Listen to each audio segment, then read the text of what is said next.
Kyle Busch currently leading the Sharpie 500. He has now led 93 laps in a row. Dale Earnhardt Jr., 1 lap down, being shown in 33rd position by virtue of jumping the start at the beginning of the race and having to come down pit road. Let's listen in. The right rear is just chatters outside the car into the center, and right here is just really hard to get the power down. Right into the center right here, chatters the right rear out. It's real hard to get the power down. Wow, that's a heck car's a handful right there. I don't know how he gets all that out while he's trying to steer that thing. Is he spinning the tires? Is that what you hear, the blinding the high-pitched revs? Yeah, you can hear the engine rev up on the straightaway. I mean, he's really having a hard time getting the power to the ground. He is back in 33rd position again, showing 1 lap down. Well, let's get you up to speed on the top 15 cars in the field, beginning with our leader, Kyle Busch. Here's Dave Burns. No problems right now for leader Kyle. One of the reasons why they could expect so much out of this car, Steve Addington, the crew chief, told me, they got some long runs. In the 96 laps they ran in final practice, 2 of them were of 30 and 35 laps. That's how you know what to expect out of your race car. Trying to chase him down, Carl Edwards in that 99 car. He told crew chief Bob Osborne, you know, I'm tight when I run the middle groove on this track, but that's where the speed is. That's what we need to work on this car. It's still a little bit tight in that middle groove. Mike? You know, Dave, talking with Jeff Gordon's crew chief Steve Letarte this morning, asking him how the car was, he said, you know, it's like Groundhog Day. It's the same thing every week. They were struggling tight middle and loose off, but it appears they've gotten the car pretty good. Jeff just came over the radio not too long ago saying the car's really turning well right now. I'm pretty happy with it. Meanwhile, Ryan Newman has to be pretty happy himself. Yesterday during practice, in both practice sessions, was running in the 20s. The car was not spectacular. They made minimal adjustments to the race car, but it is definitely one of the fastest on the racetrack right now. Last time down pit road, his instructions to Roy McCauley, leave it, don't change a thing. Dave? Kevin Harvick, running 5th, had a race car that was loose, so they took a spring rubber out of the right rear spring, made an air pressure adjustment, just radioed in. Now it's pushing and it's loose. Tough way to handle it for tonight for Kevin Harvick, but still fast. High line behind him. The 9 car of Casey Kane being passed by Tony Stewart right now. Stewart saying that his car is still tight in the center and loose off. The 9 car of Casey Kane saying it's better on this run. Maybe he can get that position back from Stewart.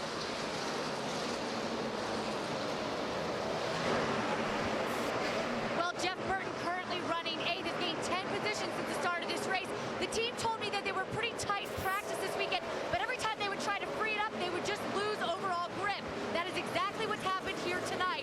Right now, Jeff Burton says he has no grip in that race car. Mike? Denny Hamlin coming into this race after a very difficult week back at the shop. Very critical of his team, very critical of his chances of making the chase. But he knew this was a race where they could make hay. Back in the spring, they led 98 laps. Unfortunately, they had a fuel pickup problem at the end. He came into this race with that on his mind. Right now, his car, very good. He's happy, but still could use a little bit more forward bite, Jamie. And the man behind Denny Hamlin wants his spot in the points at 12th. That's Clint Boyer sitting 13th right now.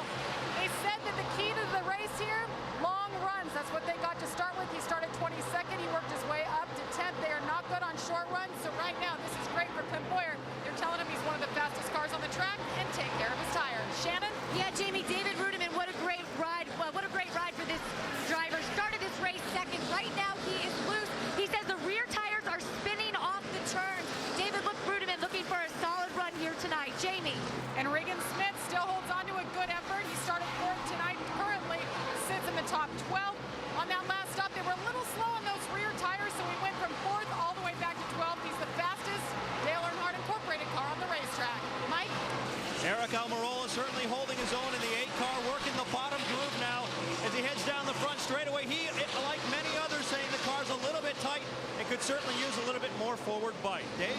The 21 car of Bill Elliott after a great qualifying run. A couple of quick cars got by him on the restart here. That's how he lost the positions. His lap time's still very good. Right behind him, Greg Biffle in that 16 car really hasn't made the forward progress they were looking for. His car very loose on the first run. They made a wedge and an air pressure adjustment for Biffle on that first stop. Doc? Thanks, guys. 164 of 500 laps complete. And the leader now continuing, I guess we'll say that all night long, the leader working in the heavy traffic there, trying to get beneath the 41 car of Reed Sorensen. Kyle Busch has led once and continues to lead now 110 laps up front.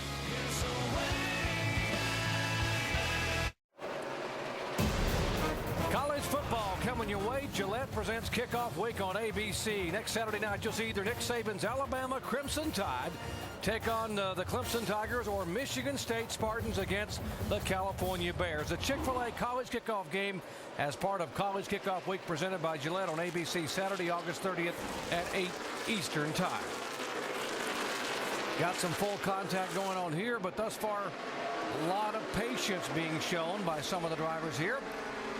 That is the 17 car. That is a very good race car, Matt Kenseth. It also shows you how good that 18 car is. He's running 21st, trying to stay on the lead lap. Rusty hit us in brakes, said, look at that monitor. Everybody's running basically the same speed from 1st to 35th, and that's why it's just so hard for these guys.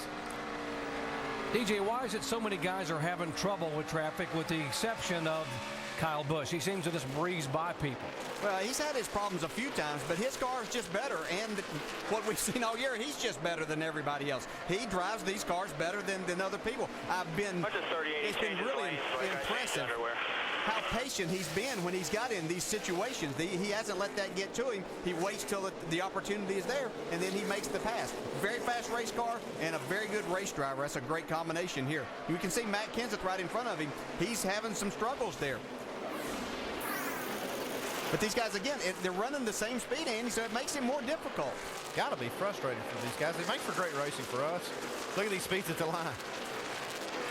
Everybody 110 miles an hour, basically.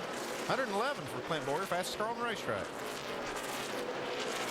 Yeah, in terms of lap times, Kyle Busch a moment ago came by at a 17:33, and Bobby Labonte running in 30th position ran a 17.35 second lap, so 200ths of a second difference. Dave. And one reason why they're so good, testing. Steve Addington told me one thing you don't have ask this kid to do is get in a race car. He'll do it. We've tested twice in the last 2 weeks, and we found a lot of stuff, and Kyle's run a lot of laps. Sometimes I'll say, bring it in, you're not running that good. He says, no, let me stay out here a few more laps. Let me see what I can find. And that's information that they can use and will use in the chase. Yeah, that's very impressive that he would go do this, and I know he's a young driver and loves to drive race cars, but there's nothing more valuable than to have the actual driver of your race cars there at these tests, Andy, to give that feedback and have that information to talk with. That's so true. I know I've done a lot of tests without the main driver, and it's just so much you can learn. When you've got your #1 driver there and you're doing these tests, and you know, it's really a combination. It's not really just the car and the driver. It's the driver and the car combined. And if you don't have the guy behind the wheel doing the testing, you're not going to get that right combination. And the seat time. Well, we mentioned this is his 57th race this year. Or I should say 58th. He's run between the NASCAR Sprint Cup, the NASCAR Nationwide Series, and the NASCAR Truck Series. And oh, by the way, 17 wins. Yeah, he's just incredible. He's doing a great job. He finally got by Matt Kenseth there. As we drop back here, there's two guys that are on the move, and that's the 20 and the 31. Two guys that have won here, and these with Kyle up there having to race side by side trying to get by these lap cars, these guys are able to make up some ground. They're back there less than 4 seconds from the lead, and so it's really helping them. They have fast race cars and are both doing a really, really good job. Be interesting to see how they can go through this traffic now, though. The leader's the one that always has the most difficult. Check out Denny Hamlin here in this 11 car. What you see here, I believe, are these cars that have good long run setups. The longer these cars run, the better they run, and here they start coming to the front. We had about a 90 lap run, 95 lap run early. These guys started coming to the front. Now they're doing it again. 12 and 99. They are battling for the second position. Edwards trying to get beneath the 38 of David Gillen. There's Sam Hornish above him. And boy, there's lots of traffic, somewhat of a danger zone, Rusty. Well, Doc, you're exactly right. But I tell you one thing I'm looking at, guys, we're lap 187 right now. And Andy, you remember lap 100 is when they start blowing some tires out with excessive heat, man. I'm looking at 13 more laps before we're hitting that other 100 lap mark. I think I'm going to be eyes wide open and wait to see who goes next. Oh, you don't want to be the first one to have that problem. It's going to bring a caution out and save everybody else. But you don't want to be the first guy to have a tire problem. Well, the first guy to have one tonight occurred on lap 96, and it was Martin Truex. He cut a right front tire and took A.J. Allmendinger with him.